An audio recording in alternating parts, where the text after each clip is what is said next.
y'all, and welcome back. So we are going to continue on with this makeup step-by-step series, and we are talking about the differences between setting powder versus finishing powder. Do you need to do one? Do you need to do the other? Do you need to do both? Do you need to do neither? Let's figure out what they are, how to use them, and how to make it work for you. I have foundation and concealer on, so I'm going to set my face so I can go on top with powder products. So you want to set your liquid and cream products, so when you're using your brushes or tools to apply your color products on top, you don't move them all over or they don't stick to one spot, because powder on top of a wet base can kind of stick and you can end up with a big blob of blush in one area, which might not be the look you're going for. So let's jump into powder. So to set my face, I like to use something that is more skin-like. So for me, that tends to be a natural or a matte finish product. And whether you use loose or press, that's all up to you. I'm going to be using the IT Cosmetics Bye Bye Pore Powder. With a lot of these powders that have more of a white tone, less is more. I use that much for my whole face. And I'm going to be using a rougher number 5 brush. And I'm just gonna kind of press my brush in, swirl, make sure it's distributed throughout my brush. And I'm gonna kind of press and sweep over my face. And you can totally use this under your eyes if you want to, but I like to use a different powder for my under eye. Just because it gives me the look that I want a little bit better. Puff that comes inside. I'm gonna use my brush to pick up a little bit more off that and apply a little bit right through the fronts of my cheeks where I tend to get kind of oily. And you're just applying a very light layer. You'll notice I'm doing these short kind of flicky motions.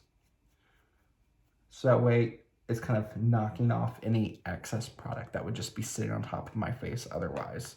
I prefer a pressed powder. I really enjoy the IT Cosmetics Bye Bye Pores. There is one with illumination, one without. There's not a huge difference between the two. Like this, it has a little bit of a glow, so if you want more of a luminous finish, go with this one. If you want more of a matte finish, go with the original. I'm going to be using the Pat McGrath Lab Under Eye Powder. I use shade Light. I'm going to use my same brush. You can use a smaller brush, but I don't like to dirty up a ton of brushes because I don't like to wash a ton of brushes. And I just like to use something kind of fluffy so I can press that in.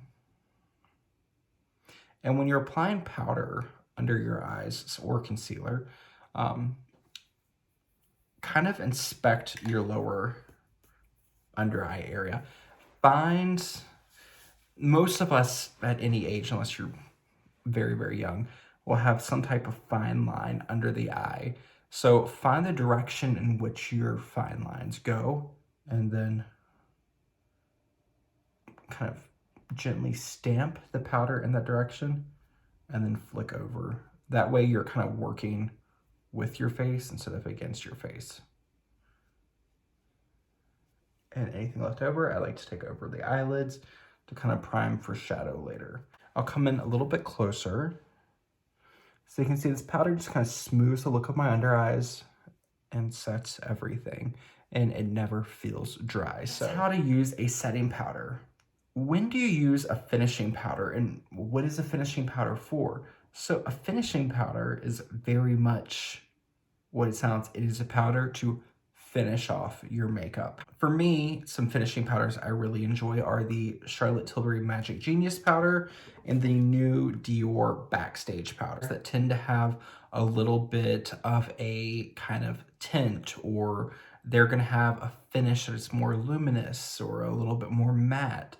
Just something that doesn't really deposit a ton of color, but kind of helps to blur the look of what's under it. So these are great for like if you want to buff a product out, or if you want to kind of just make everything look more smooth and polished at the end of your makeup routine. So I'm gonna finish off the rest of my makeup and then I will come back to show you how to use a finishing powder, so stay tuned. Alrighty, I'm back. I've got color on my face, so I'm gonna show you now how to utilize a finishing powder. So I've got my blush and bronzer, highlight and contour on, and I want to make all those colors kind of blend into one kind of more cohesive effect. So I'm gonna use my finishing powder. So the ones I showed you earlier are the Charlotte Tilbury Magic Genius powder and then the Dior Backstage Press powder. You can use either one. I normally use this, I think I've used this in other videos, so I'm gonna show you how to use the Dior. You want to find a large fluffy brush. I'm gonna be using the BK Beauty 103 brush. So it's kind of like a large fluffy brush, a little bit of a dome shape. And I'm just going to go straight in my compact, pick up a little bit of product, and I'm gonna work in circles because I kind of wanna rough the powder up a little bit. So it's almost gonna act more like a loose powder. And I'm just gonna kind of stamp it all over one side of my face, pick up powder as needed.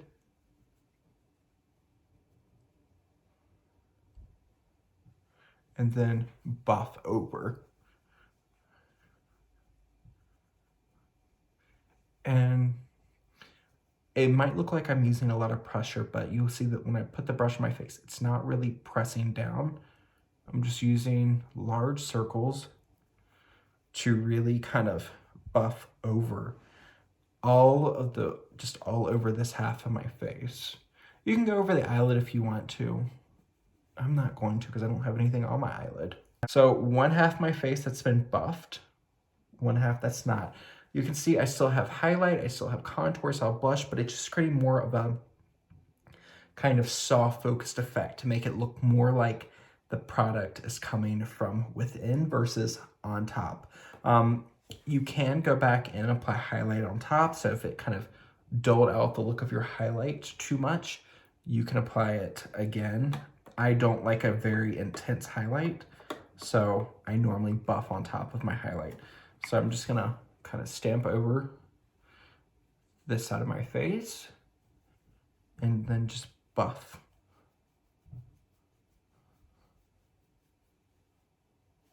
So essentially, a finishing powder is just to finish off the look of your makeup, create a very smooth and seamless effect, and kind of blend out any harsh lines from your blush, bronzer, highlighter, contour. Oh, so that is how to use your setting finishing powder. And now you can determine if you need one, the other, or both. And you know, a lot of times you can use a setting powder and a finishing powder as the same thing. So if you can, find a product that does the job of both and works well for you. So I hope that was helpful, and I will see you on the next one where we are going to cover eyes, brows, and lips. So I'll see you on the next one, everyone. Bye.